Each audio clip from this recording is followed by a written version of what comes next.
नमस्कार मु शुभलक्ष्मी।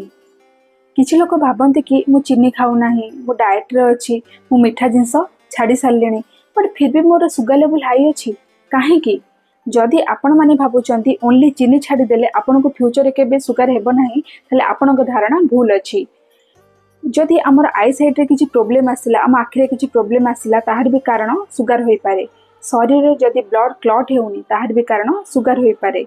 किडनी रे जदि किछि प्रॉब्लम आसिला ताहार भी कारण सुगर होई पारे। शरीर रे कोनोसी जगह जदि किछि क्षत होला से जगह जदि जल्दी रिकवरी न हुए से जगह को काटिबाकू पड़े ताहार भी कारण सुगर होई थाई पारे। आपण कोन भाबुचंती लोक माने सचेतन हेउ नाहांती, लोक माने सचेतन हेउचंती बट सेमानकर माइंड सेट चेंज करू नाहांती। एहार बड़ कारण होची India is the diabetes capital of world. Sugar केवल चीनी पाई हुए नाही, सुगर रूट कज केवल चीनी नुहे। जदि आम ब्लड रे बारंबार इंसुलिन स्पाइक हुए ताहले हमर सुगर लेवल बढ़ी थाए। इंसुलिन स्पाइक केवल चीनी कराए नाही, एथिपाई व्हाइट ब्रेड, मैदा, packet food, junk food, processed food, oily foods, cold drinks एमती बहुत सारा जिंस अछि जहां हमर इंसुलिन स्पाइक कराई थाए।